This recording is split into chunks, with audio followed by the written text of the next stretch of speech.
Okie dokie, everybody. Welcome to another. I'm not going to call it a set review because we're way too lazy to do that, and there's far too many words on all the cards in this set. So we're just going to go through the top 8 cards from Strixhaven for Modern. We'll even get a little bit of other format action in there, but right now we're just going to start off with the honorable mentions. So we'll go with Magma Opus, which you can see right here, or right here, pardon me. Why are we talking about this card? It's Torrential Gearhulk and Pioneer. So we're going to start off with Pioneer. What do you think, Eli? Yeah, this card, the key part, normally like an 8 mana like instant like this wouldn't like really be playable, even though like it like ends the game when you cast it. But it has an ability which discards itself, so you can set up some really easy Torrential Gearhulk turns. It even sets it up Torrential Gearhulk on turn 5, kill their board, make a 4/4, draw 2 cards, tap some lands, whatever. It's just a pretty simple combo. Okie dokie. That's sound enough. We'll get our Pioneer fans in. How about the next card, Witherbloom Apprentice? This one is a legacy combo from what I've heard and seen. What intel do you have? Yeah, so the last one was Pioneer only. This next one is Legacy only. So the Magecraft ability, whenever you play or copy a spell, copy being the keyword, you deal damage to your opponent, or I guess they lose a life if you want to be technical. But you play this with Chain of Smog. If you are familiar with Chain of Vapor, you know that Chain of Smog, you can copy it by allowing your opponent to do the effect again. But if you target yourself, you just say, I'll discard 2 cards, I'll discard 2 cards, I'll discard 2 cards, and then you say deal damage to you, and you end up killing them. It's kind of nice in like a bug tempo show where you can like play like a grizzly bear that like might deal them a couple damage when you brainstorm or force a will, so it's not the worst card. And then the Chain of Smog is like a mind rot with the downside. So these are both cards that are not embarrassing to play on their own, but when they win the game when you play them whether you play them together. So yeah, I think I've seen people in the 5-0s. I haven't seen it in like a challenge yet though. Well, that's also the information that we're working with here because we are still in the midst of a pandemic. So all we have are arena, we have Magic Online challenges and PTQs and stuff like that. So whenever we talk about tournament results, that's what we're going to be hitting with.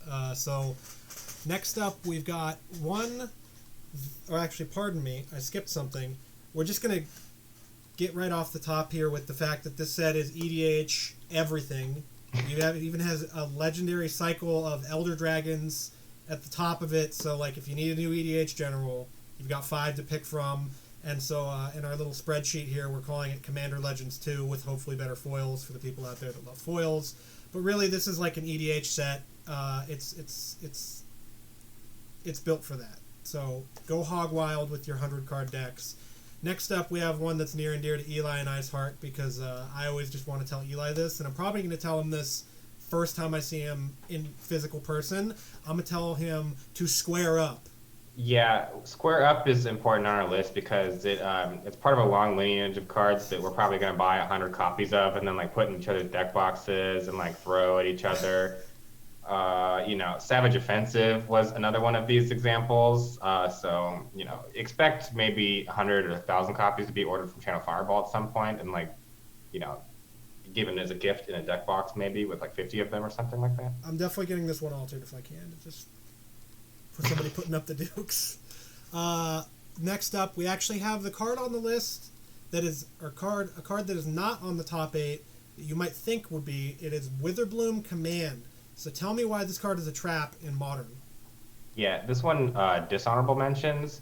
So it might look that John wants to play like flexible cards that cost a green and a black, and they do a lot of different things because John is a deck that's interested in covering a lot of different bases. But in reality, like the scenario, you read a little bit closer. It's not destroy anything with mana value 2 or less. It's non-creature, non-land permanent. And it's not -3/-3 until end of turn. It's -3/-1. So they have to have like, don't take this the wrong way, but they have to have like an Ether Vial and a Thalia for this to be like actually get a 2-for-1 out of the opponent. Or like an on-board 2-for-1, because you can always like draw a land as a mode, but that's like really not great. Like disenchant and like hit your land drop. Like Giant already has Ran 6 that hit all its land drops, and then the third mode is just drain them for 2, like which is okay, but like if I was interested in that, we have Collective Brutality. It's just not hitting like, it just doesn't hit any home run spots. It just doesn't do enough, and you can have as many modes as you want. If they all don't really do anything, then the card's not going to be great. Next up on the honorable mentions, we promise this isn't that long. We've got Silverquill Silencer, which I'm sure someone, besides me, of course, is going to ask you on Twitter, does it go in humans? Yeah, this is the preemptive. This is part of a series of preemptive. Does it go in humans? Check. No, they can just play like you're like. I'll name show and tell, and then they're like, a cool dude. A 17. You draw a card. Emrakul's in play. Like if you want to name like lightning bolt against God, they can't, and they like 2-for-1 themselves to cast it. Like that's a thing. But like we can. The slots are already really tough, man. Like this is not making the cut. Nope. Sorry. Especially not against combo for sure. Yeah. It doesn't apply enough pressure, and you can just name it with Meddling Mage. Next up, because there are no gigantic green cards on the set, and it's not the gigantic green card you were thinking. It's not that stupid 11/10. Anything that sacrifices a creature, nah, I'm good. But we've got the Gnarled Professor, because I put in a little thing here because it depicts me at a later stage in my gym life of helping other people get huge. So that's just what we're going to talk about for the Gnarled Professor. You can call me that from now on. That can be my nickname if you really want to. But I'm not, we're not going to dwell on it. Actually, though, for an honorable mention, these ones didn't make the list because it's not very exciting to put disenchants. But these two cards are actually very strong at what they do, and those are Fracture and Rip Apart. They both do sort of similar things, but for different color combinations. Why are they good? Yeah, well, like obviously. These cards are just flexible for a cheap mana cost, and they like remove a lot of different permanent types. Like disenchants, like they're not exciting, but like you gotta kill those. Like artifacts, enchantments, like you have to kill them, and like hitting an extra planeswalker is nice, and dealing 3 damage to something is nice. Like it's not exciting, it's not flashy, but like these cards are just flexible and they kill a lot of different things. And you're probably going to put one in your sideboard at some point. These are going to be great sideboard cards. And don't fall into the trap of Fracture thinking that it kills a creature, because it does not. Yeah. I read the card 5 times and thought it killed a creature every time. You just look at a black-white card, the art is like somebody screaming, you're like, all right, I'm set. Kill your Tarmogoyf. But yeah. They're like, not what it does. Not what it does. Okie dokie. We're going to start off the top 8 here, because obviously it's fitting for a Magic list to have a top 8, with Thrilling Discovery, which Eli and I will start off with the story of this card. Eli kept calling it the Cathartic Reunion, and I was like, cool, what's the name of the Cathartic Reunion? And he didn't know, I didn't know, so we're like, okay, well, let's go look at the set. Before we made this list, I made a nice little spreadsheet, a little script, if you will, trying to find the name of this damn card, and it is Thrilling Discovery, and I found the picture and everything, and so if you think of it, it's just the red-white Cathartic Reunion, but why is this messed up that Dredge might have access to 8 copies of this card now? Yeah, so Cathartic Reunion was kind of insane back in the day because you used to only be able to play a card like Tormenting Voice. You would discard 1 and then have 2 Dredge triggers, and this obviously just is one better. A lot of other decks can't really use this effect because it's kind of a cheap cost to discard 2 cards as a additional cost to play it. This one's a little bit different, I think. It actually gives you the option later, I believe. Yeah, this one actually gives you the option later, I believe. So if it gets countered, it's not as big a disaster. If you run into someone rocking their 2016 Jeskai spell snares, you won't get totally blown out. But this just supercharges your Dredge draw. It's the card that is the scariest to play when you're fizzing down Dredge. The card that you mulligan to 4/4 when you're dredging. It just lets you put like 15 cards in your graveyard in one turn. So Dredge can already play like a pretty messed up mana base, so they can just pretty easily fit in white, right? Yeah, so the thing about Dredge, the Dredge mana base, is that all of the cards that you actually want to cast are red. There you got your Cathartic Reunions, your maybe like an Insolent Neonite if you're playing something really fast, your Conflagrate from your graveyard. Like you see Dredge with like these 5-color mana or like these green-red mana bases, so they can cast like Life from the Loam and sideboard cards as well. and then like then they go up to like 5 colors so that they can like hard cast their prized amalgam every once in a while. But that's not really the like it looks fancy, but that's not really what's going on. It's just all their lands are red, like so it's not really that big a leap for them to play a Naya mana base with like some like City of Brass or Mana Confluence, so they can like hard cast some Stinkweed Imp if they get ripped or they need to like block with their 1/2 Death Touch. The white mana is not a huge deal. Yeah, they've played Tendo Icebridge before. I've seen that in dredge decks. So yeah, the colors aren't really an issue as long as all the lands tap for red, they're golden. It's the worst land I've ever seen anybody play. But so next up, we do have I thought that this card was a human, and I'm going to continue to think it's a human. And I'm going to ask you, does it go in humans? But it's actually a Spirit Cleric, which means that I hate this card forever and ever because it has that creature type. But it is a good card, so why do we think that this sort of souped-up Takata Honor Guard is better than Takata Honor Guard would be? Or is it?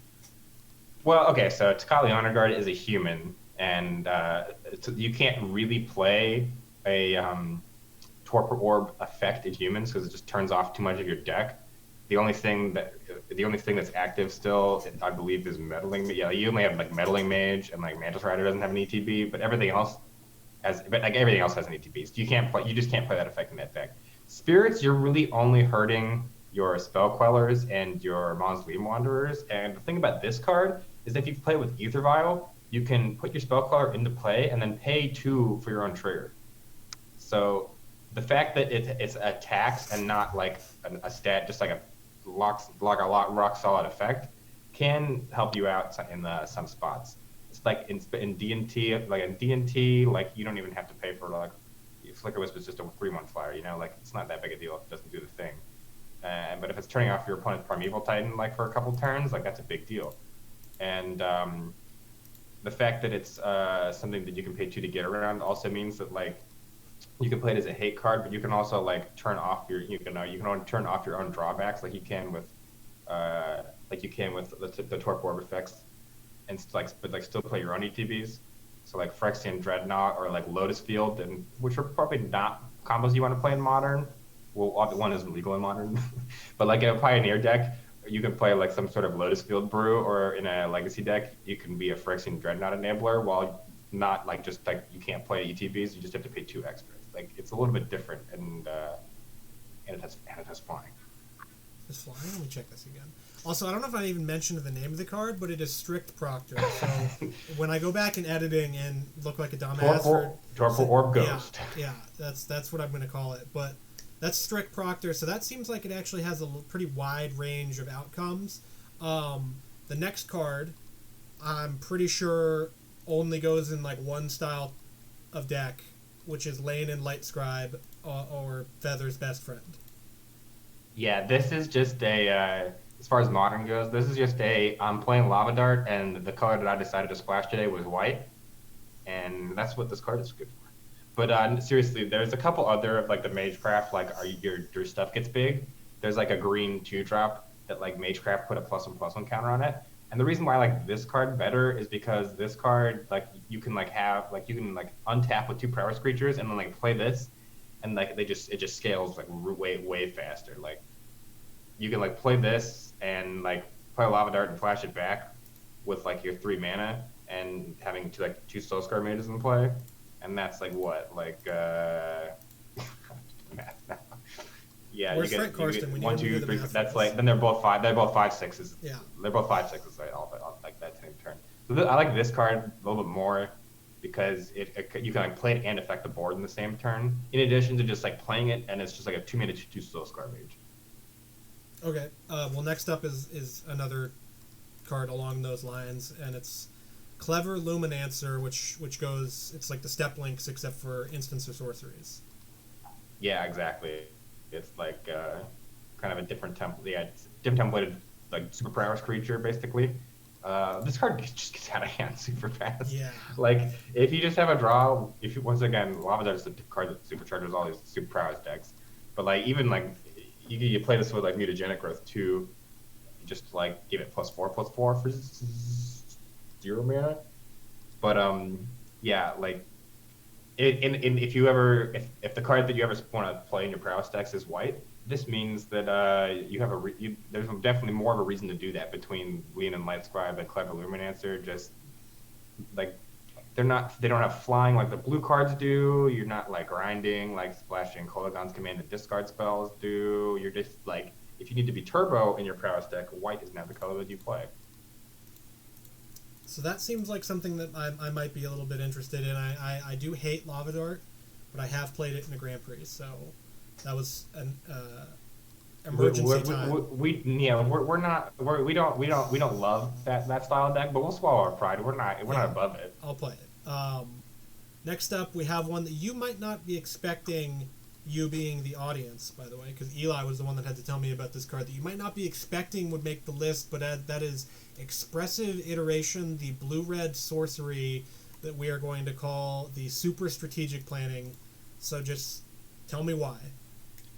Like, this card just really impressed me. Like, first I saw someone play it in draft, and I was like, whoa, wait, you just get to keep one of the, like, you get to keep the cards in your hand, and then you get to like Chandra style, like light up the stage kind of effect, where you get to where you exile it and cast it, and like either the same turn or the next turn. This one is the same turn, to be very clear about that. But like you get like a lot of selection, and you just get to 2-for-1 though. Like, you get to look at 3 cards, and you get to look 3 cards deep, which is a lot. So the key here is that your cards have to be either cheap, so you can like be guaranteed to like play this on turn 3 with your 3 mana, and then like put like an expensive card in your hand, and then like cast one of the 1-drops that you hit off of it, like, you know, a lightning bolt or something. Or if you generate a lot of mana, you can get around it that way. If you just like hit a lot of land drops, something like a Scapeshift or a Storm are both good examples of this, where either you Scapeshift and you generate a lot of mana, or your Storm and like all your cards are cheap. So like you can like play this and then like hit something and like keep going, or like play this and like get your Brawl casted, put the Gifts Ungiven in your hand. It's just like, it just looks deep and is a 2-for-1. It costs blue and a red. Like it's just pretty easy. Yeah. We're going to pour one out for our friend Faithless Looting in Modern, because this would probably go perfectly in that Arclight Phoenix deck. But pour one out. Yeah, you definitely like this lets you like keep the gas flowing and like trigger all your like spells matter stuff a bunch of times too. Next up, we have another card, because if you can tell, I didn't do a lot of looking into Strixhaven when it first came out, but Eli here obviously has to do that for his Rivals League stuff. We have Vanishing Verse, which Eli was actually telling me how good it will be in Standard, but we're talking about Modern here. So what are if you're looking at the spectrum of Modern, and this only kills monocolored permanents, what are the gold permanents that you would want that you can't kill with this? And I think there's only like a couple that we have listed here. Yeah, like they're like 3 gold cards. There's like 3 gold permanents in like the format. There's Omnath, Renin 6, and Luris. That's it. Like, nobody fucking plays humans anymore. Pour one out, obviously. But like, people are playing like that 5-drop prowess guy.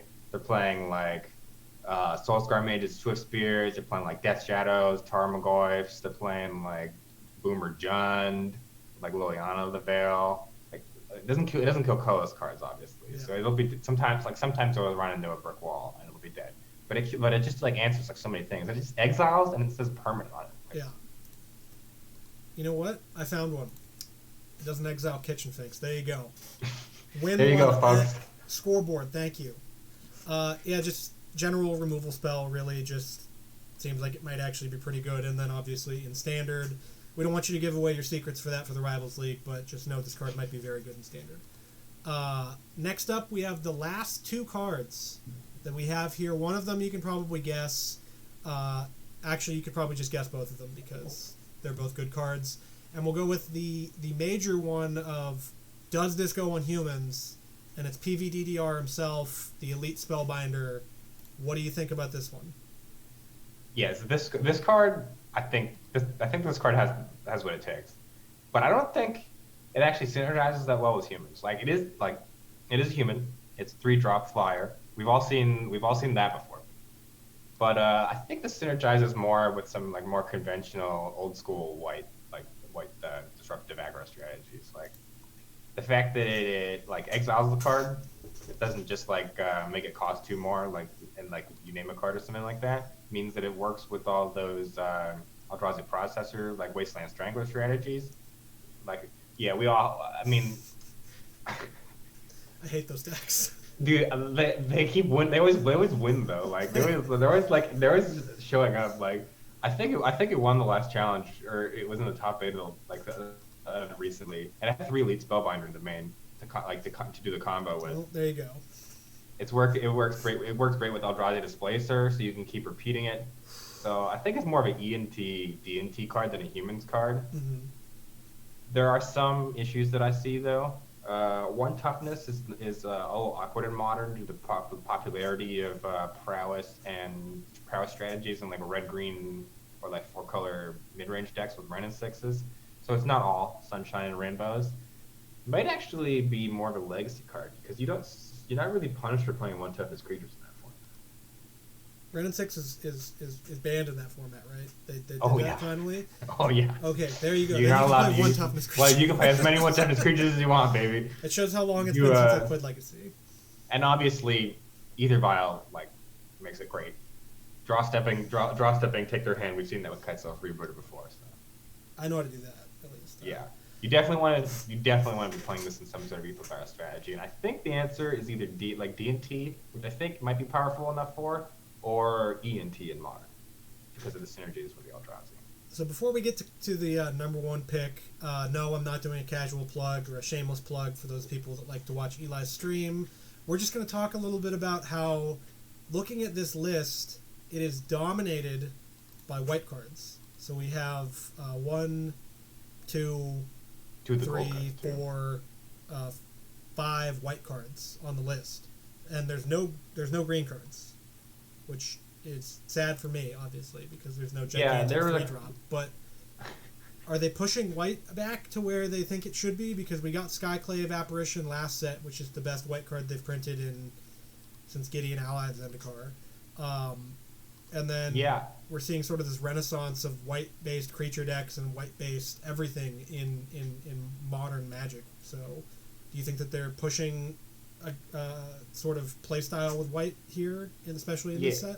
Skyclave Apparition was kind of a big deal because they finally figured out that you can't with the white removal spells, it's like okay, you play your Oblivion Ring on their Garruk, and then they kill it and they activate it again, and they already activated it the turn before you killed it. So it's just such a huge. It's there's always such a big tempo loss when you use some whatever catch-all white exiler thing is, and you can then if you kill it they get it back type card. It's always such a huge tempo loss when they actually do kill it and get their card back. So giving them giving them a token instead is just was such a huge innovation, just for the whole color. Banisher Priest, just get the fuck out, dude. Yeah. I do like that card though. That card's sick, especially after they fixed the Fiend Hunter templating. But yeah, this is just the next iteration. This is just the next iteration of them fixing the Fiend Hunter templating. Yeah. So it keeps getting better. But as far as and with these white cards go, it's a gold set, so you have a couple powerful gold cards that happen to be white, like the Cathartic Reunion and the Vanishing Verse. You get these prowess guys, because prowess is the theme of this set, and then I think they did a good job of getting white cards that fit the theme of the set and also did something. And obviously we got our powerful invitational card, which is a little bit more flexible than the prowess, the prowess guys of these white gold cards. But I think they wanted to make a card for PvDDR that would stand the test of time, Mm-hmm. Unlike Meddling Mage, where they keep replacing Chris Bakula and you don't actually own a set of 4/5s. Last up, after that little dig at Eli there, we have the number 1, which I'm sure that you might be guessing because this is sort of a modern card in itself. You look at it and you go, okay, I will probably see playing modern. That is Prismari Command. So we can go through the modes here. You can already see it on screen, but we'll go through it. It's 3 mana. It deals 2 damage to any target. Target player draws 2 cards and then discards 2 cards. Somebody creates a treasure token and destroy target artifact. Eli, why is this the command you want to be playing out of Strixhaven? and not Witherbloom Command? We already talked about that card, but why is this card the number one on our list? So this card is somewhat in the shadow of another command, Kologon's Command, but somewhat has some new things going for it. It has the mode that affects the board the most, which is destroy an artifact and deal 2 to something. So you can get your 2-for-1 on the board. If you can always get your 2-for-1 on the board when you're playing against the artifact deck. And this card, the most important thing about it is that it's just blue and red. There's always been some sort of Snapcaster plus the Lightning Bolt deck in Modern. Even when it's bad, people are out here like playing like some weird win conditions, like with their Cryptic Command, Lightning Bolt, Snapcaster deck. They're playing like Splash Scape Shift. They're playing like that Rug Shift, like a Rug Scape Shift style deck. They're playing like Emrakul through the breach of their win condition. They're going all the way back, and they're playing Kiki Jiki, Deceiver Exarch. The Astro. As we saw. No, that's a different deck. That's a different deck. As we saw the other day. But I mean, like this being the two correct colors for Modern, because like Steam Vents has always been just like a force in Modern, even when it's bad, people are playing it. Yeah. Steam Vents has always been a force, and this card being like the two correct colors makes there's a lot going for it. The Faithless Looting mode is probably the next thing I want to talk about, because it's not quite as good as the Kologon Command, like Raven's Crime, they discard a card, or the pick up your Snapcaster Mage from your graveyard modes and do the loop like Corey Burkhardt style. But the Faithless Looting is definitely nothing to sneeze at. Those decks have card advantage, so they don't mind just like a little bit of churn if you go like to kill your two Chieftain's creature. Dig through my deck to keep pace with the game. Discard some cards that you can flashback with Snapcaster Mage later, or even if I said like I said, like whatever your win condition is. Sometimes the blue-red win conditions are kind of whack. They're playing like Deceiver Exarch, Kiki Jiki is kind of clunky, and through the breach Emrakul, you have that stupid all draws in your hand maybe. So Faithless Looting can help like just smooth out your draw. Ooh, we're not gonna Treasure Token, whatever, man. Like. This card that could be deleted and I would still be down. Yeah. Just if you want to like turn 5, if you not draw them and you turn 5 and you turn 4, you're through the breach. You got me. Turn 4, you can't turn 4 the Kiki combo, but it's through the breach one that you turbo out. There we go. In its fringe cases. Yeah. So the prevailing feeling that I had over the set was that make sure you go back and rewatch our Call Time set review, because we're wrong about a lot of things. And I can't remember if we're completely wrong about Valky or not, but it was broken completely in half. for the wrong reasons. Snapped in half, broken. There are no cards in this set that feel like that to me, and obviously we're going to look super wrong if there are, but from just a cursory look and this deeper look that we went into, there's not that many cards that we can see breaking Eternal formats in half. So that's why we have Prismari Command, which is the most modal and just overarching sort of not mega powerful card, but just a really good Magic card as number 1. Oh yeah, like very flexible in like 2 colors that along with green and black, blue and red is always just like at the forefront of Modern. Yeah, so that's it for our top 8 list. Eli, are there any other cards that you have your eye on or anything like that, or is there just something that you're really excited to play out of cards that I there's like 3 Spirit Lords in the set, dude, like come on. I was hoping you wouldn't say that, but you're gonna have to square up. But yeah, so I have to buy 1,000. I gotta go on Channel Fireball and buy 1,000 copies. Yeah, we have to go buy 1 million of them. But that'll do it from Eli and I to you guys. Thank you for watching. Make sure you guys like, comment, and subscribe. Make sure you go follow Eli on Twitter. Wait, I'm pointing the wrong way. There you go. Make sure you go follow Eli on Twitter. He's a great Twitter follow if you love metal or anything like that, just as much as I do, and you love seeing me sort of be his reply guy in the comments. And let us know in the comments what you guys think of Strixhaven, if you're excited to play it in Modern. And that'll do it from Eli and I to you guys. Thanks for watching.